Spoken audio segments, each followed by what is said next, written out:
Good morning, students. I am Indra Chauhan. Today I will teach you chapter 7 Conservation of Plants and Animals. आज ये lesson का name है Conservation of Plant and Animals. What do you mean by conservation? You know, किसी भी चीज़ की conserve करके रखना, उसकी सुरक्षा करना, that is called conservation. हम प्लांट्स और एनिमल्स की किस तरह से उसको सुरक्षा प्रदान कर सकते हैं, किस तरह से उसे बचा सकते हैं, तो इस लेसन में इसमें बताया जाएगा आपको. आपने कभी सुना होगा national park, wild life centuries वगैरह, ये वर्ड सुने हैं आपने? कभी गए हो आप बच्चों अपने मदर वगैरह के साथ या पेरेंट्स के साथ घूमने गए हो, कभी वाइल्ड लाइफ सेंचुरी गए हो या नेशनल पार्क गए हो, तो वहाँ ये आपने देखा है, वहाँ पे एनिमल्स हैं, फॉरेस्ट हैं, ठीक है. वहाँ पर क्या करते हैं, जानवरों को, पौधों को, इन सबको संरक्षण प्रदान करते हैं, ठीक है. संरक्षण मैंने उनका रक्षा की जाती है, उनको खाने पीने की और उनका खाना, एटमॉस्फेयर वगैरह सब बहुत ही आराम से उनको बढ़िया तरीके से दिया जाता है. तो हमें ये बचाने की ज़रूरत क्यों पड़ रही है? हमें ये बचाने की इसलिए ज़रूरत पड़ रही है क्योंकि आजकल हम स्वार्थ के लिए, अपने सेल्फिशनेस के कारण डिफॉरेस्टेशन कर रहे हैं. You know what is the mean of deforestation? Deforestation means cutting of trees. ये देखो यहाँ पे लिखा हुआ है आपकी बुक में, the deforestation means clearing of forest and using the land for other purposes.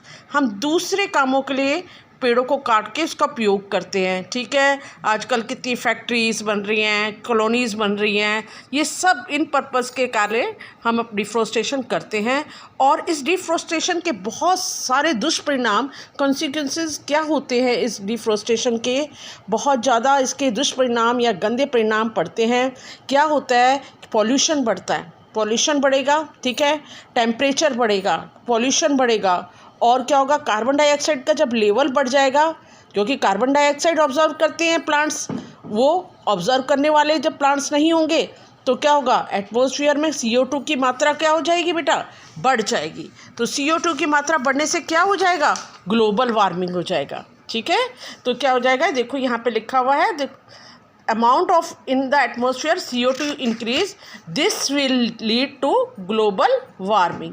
इससे ग्लोबल वार्मिंग हो जाएगी. As carbon dioxide trap the heat rays reflected by the अर्थ.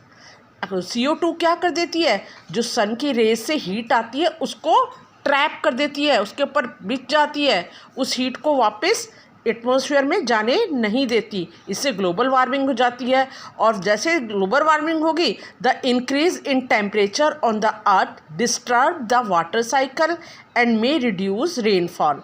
और उसके कारण क्या हो जाएगा, रेनफॉल भी कम होने लग जाएगा और ड्रॉट, हमारे पास सूखा पड़ जाएगा, हमारे खेत वगैरह सब सूखे पड़ जाएंगे.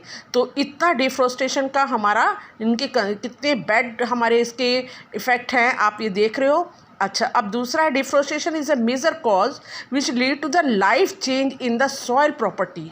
इवन देन डिफॉरेस्टेशन से हमारी जो सॉइल की प्रॉपर्टी है उस तक पे असर होता है.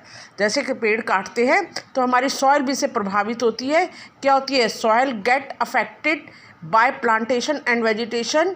यहाँ पे देखिए आप, removal of the top layer of the soil exposes the lower hard and Rocky layer. ऊपर की लेयर हट गई है, ठीक है, ऊपर की जो लेयर होती है ज़मीन की वो फर्टाइल होती है. तो this soil has been humus and is less fertile.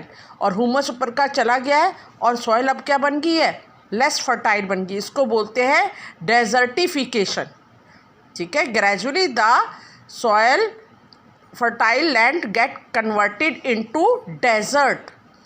जो हमारी फर्टाइल लैंड है वो कैसे में बदल गई, डेजर्ट में बदल गई. That is called desertification. Okay. अब है, deforestation also lead to the decreases in water holding capacity of the soil. Deforestation से वाटर होल्डिंग कैपेसिटी भी धीरे धीरे घटती जाती है. यह है. अब नेक्स्ट है, डिफॉरेस्टेशन जो है हमारे इतने हमारे को गंदे गंदे परिणाम दे रहा है. इसके साथ साथ आप ये देखिए, अब हमारे को इनको सबको बचाने के लिए हमारी गवर्नमेंट ने, ये हम सब ने, हमारी सोसाइटी ने, हमारी गवर्नमेंट ने, यहाँ पे मैं जहाँ पेन रख रही हूँ आप देखिए, वहाँ पे apart from our personal effects, efforts of the society, government and agencies also taken care of the forest and animals.